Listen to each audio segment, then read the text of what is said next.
자, 형님 누나들, 이번에는 AI 인프라 사이클이 지금 어느 위치까지 왔는지를 한번 정리해 보겠습니다. 요즘 AI 뉴스가 너무 많지 않습니까? 뭐 새 모델이 나왔다, 벤치마크가 뭐 좋았다, 올랐다, 데이터 센터를 또 짓는다, 전력이 부족하다, GPU가 여전히 모자라다, 뭐 이런 얘기들이 매일 나오다 보니까 오히려 큰 그림이 잘 안 보이기도 합니다. 그래서 저는 지금 시장에서 중요한 질문을 다시 한번 던져볼 때가 아닌가 생각합니다. AI가 아직도 기대감만으로 움직이는 산업이냐, 아니면 이미 현실의 수요와 금융 인프라 전력 시장까지 움직이는 산업이 되었느냐, 뭐 아실 분들은 아시겠지만 저는 이제 후자 쪽으로 분명히 넘어왔다고 생각하고 있습니다.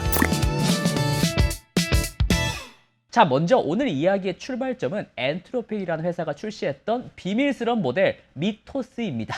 며칠 전에 영국의 AI Security Institute, 그러니까 AI 안전 기관, 이런 독립평가 기관으로부터 미토스 프리뷰의 실전 능력이 확인되기 시작했습니다. 미토스는 두 개의 엔드-투-엔드 사이버 레인지를 모두 클리어한 첫 번째 모델로 기록됐다고 합니다. 이게 무슨 말이냐면 32단계로 이루어진 기업 네트워크를 공격하는 시뮬레이션에서는 인간 전문가가 약 20시간 걸릴 것으로 예상되는 작업도 10번 중에 6번 성공했습니다. 쉽게 말하면 기업 내부 네트워크를 단계적으로 뚫고 들어가서 전체 장악에 성공했다는 뜻입니다. 이게 성공률이 60%나 된다는 거죠. 정말 등골이 서늘하지 않습니까? 이건 꽤 중요한 변화라고 할 수가 있겠습니다. AI가 이제 단순히 문서 요약하고 이메일 써주고 코딩 좀 도와주고 이런 수준의 가뿐히 넘어섰다는 뜻이 되겠거든요. 실제 기업 환경에서 취약점을 찾고 공격, 사이버 어택 경로를 연결하고 끝까지 목표까지 달성하는 수준까지 된 겁니다. 그러니까 이제 AI는 있으면 좋은 도구가 아니라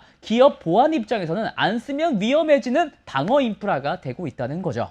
AI가 실제로 너무나도 유용해졌다. 저는 이 한 문장이 지금 모든 인프라 사이클의 출발점이라고 봅니다.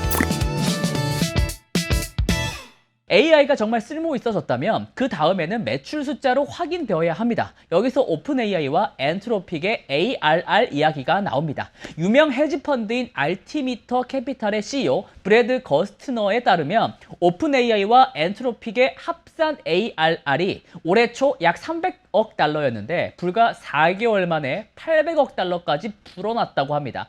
엔트로픽이 약 450억 달러, 오픈 AI가 약 350억 달러 수준으로 추정이 되고 있거든요. 예전에는 사람들이 이렇게 좀 물었습니다. AI 회사들 돈은 벌고 있냐? 사용자는 많은 거 알겠는데 매출은 별로 안 나오는 거 아니냐? 근데 이제 질문이 확실히 바뀌고 있죠. AI가 돈을 버느냐가 아니라 이 정도로 빠르게 늘어나는 수요를 누가 더 물리적으로 감당할 수 있느냐? 이게 훨씬 더 중요한 질문이 됐습니다. 왜냐하면 AI 매출은 그냥 소프트웨어 매출이 아니기 때문에 그렇습니다. 그 뒤에는 GPU가 돌아가야 되고 HBM이 데이터를 공급해야 되고 데이터 센터가 전기를 먹잖아요. 사용자가 늘고 기업 고객이 늘고 에이전트가 늘어나면 이 모든 물리적 부담도 같이 커집니다. 즉 AI 매출 증가는 곧바로 AI 인프라 수요 증가로 번역이 된다는 거죠. 여기서 굉장히 흥미로운 변화가 하나 나옵니다. AI 데이터 센터가 초기 건설 단계에서부터 투자 등급을 받을 수 있게 됐다는 이야기입니다. 투자 등급이라는 것은 신용평가사가 이건 돈을 떼일 가능성이 낮다라고 사실상 인정해주는 등급입니다. 이 등급을 받게 되면 연기금이라든가 보험사, 은행 같은 큰 금융기관들이 비교적 안심하고 돈을 빌려줄 수가 있죠. 근데 원래 데이터 센터 건설 프로젝트라는 것은 위험하거든요. 공사가 늦어질 수도 있고 비용이 초과될 수도 있고 막상 지원하는데 고객이 충분히 안 들어올 수도 있지 않겠습니까? 근데 이제 코어 미브라고 불리는 신흥 클라우드 업체가 시행하고 있는 대형 데이터 센터 인프라 대출이 A- 수준으로 평가가 되고 있습니다. 또한 허트 A 같은 코인 채굴 회사가 프로젝트 파이낸싱으로 유일한 보증 주체로서 채권을 발행했는데 이게 수조 원 발행한 거거든요. 이건 역시 투기 등급이 아니라 투자 등급으로 돈을 조달했던 사례가 나오고 있습니다. 최근에요. 이게 무슨 뜻이냐면 금융시장이 이제 이렇게 인식하기 시작한 겁니다. 이 데이터 센터는 지어지기만 하면 돈을 벌 가능성이 높다라고 말이죠. 이것은 매우 큰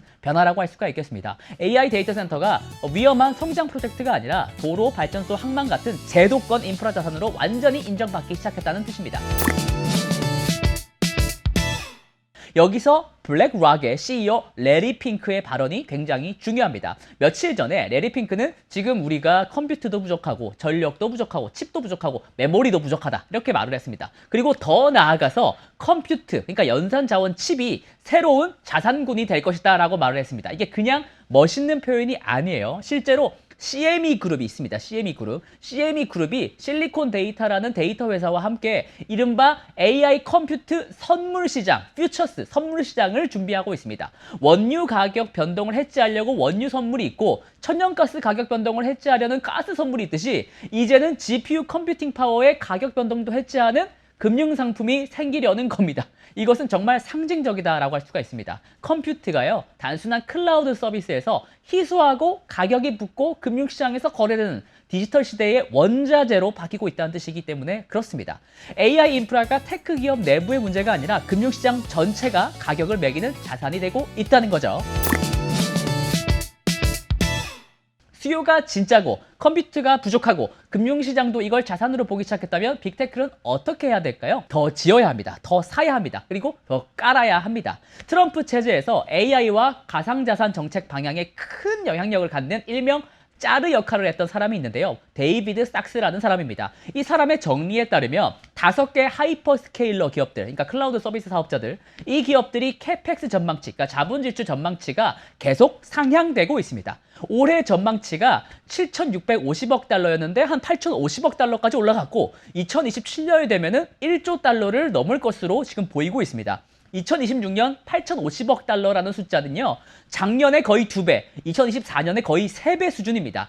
여기서 캐펙스는 데이터 센터 짓고, GPU 사고, 전력 설비 까고, 냉각 장비 넣는 돈을 말합니다. 이 숫자가 말해주는 것은 분명하죠. 수요가 불확실해서 투자를 줄이는 국면이 아니라 수요가 너무 강하기 때문에 투자를 계속 불리는 국면이다라는 것입니다. 그리고 이 캐펙스라는 것은 단순히 빅테크만의 문제가 아닙니다. 데이비드 sak스는 AI 캐펙스가 미국 GDP 성장에도 의미 있는 기여를 할 수 있다라고 말을 하고 있습니다. 이쯤 되면 AI 인프라가 테크 업종의 한 테마가 아니라 미국 경제 전체를 움직이는 투자 사이클이 되는 거죠.